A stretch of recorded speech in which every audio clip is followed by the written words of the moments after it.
Last time, we learned that 了 is not the Chinese past tense. A completed event has to matter in the conversation before 了 becomes useful. But once you need 了, where does it go? Right after the verb, at the end of the sentence, or in both places? Here is the key. The position tells you what the speaker is presenting at the important update. Verb plus 了 zooms in on a completed event. A whole statement plus 了 presents the entire situation as new or relevant now. That difference can disappear in English, so let us hear it in Chinese. Compare these two sentences. English may translate both of them as I bought that book, but the Chinese viewpoint changes. 我买了那本书. Here, 了 follows 买. The complete buying event is in focus. I did buy it. The purchase happened. 我买那本书了. Here, 了 closes the whole statement. The update is now. I am going with that book. Depending on the context, the purchase may already be complete, or the decision may simply be settled. So do not force sentence final 了 to mean past. It tells the listener, this is the situation now.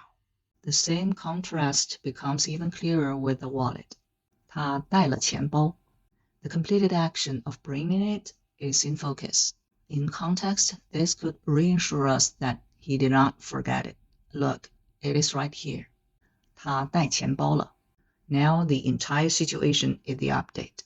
Maybe he did not carry one before, but he does now. Or, in this situation, the reassuring point is simply that he has one with him. The context supplies the exact story. The final 了 marks that story as a new situation. Now, let us test the rule with three sentences that look almost identical. 我学了3年中文. The 3-year stretch is viewed as a bounded event. It often suggests that the period is over, although context can still change that implication.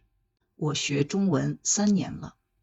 The final 了 connects the whole situation to now. As of now, it has been 3 years. The natural reading is that I'm still learning. 我学了3年中文了. With 了 in both places, the speaker explicitly counts the completed amount, 3 years, and presents that fact as relevant now.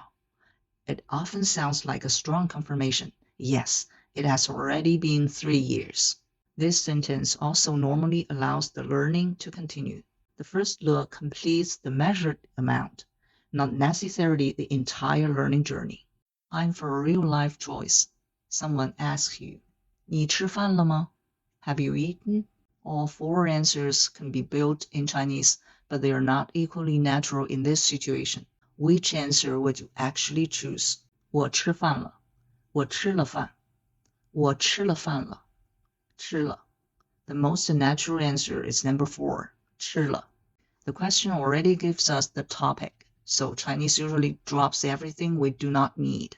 吃了 directly confirms the completed action. 我吃了饭 is grammatical, but heavier than necessary here. 我吃饭了 works when the new situation matters. For example, I am eating now, or I have started eating.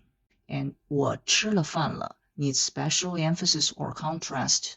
It is not neutral everyday answer.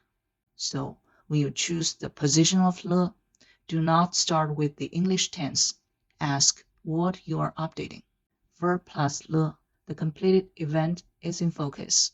Statement plus 了, the whole situation is the new update. Both, a completed amount or event is explicitly connected to the situation now. But sentence final 了 has one more major job. It can show that a state has changed. That is what we'll learn next. 了 for a change of state.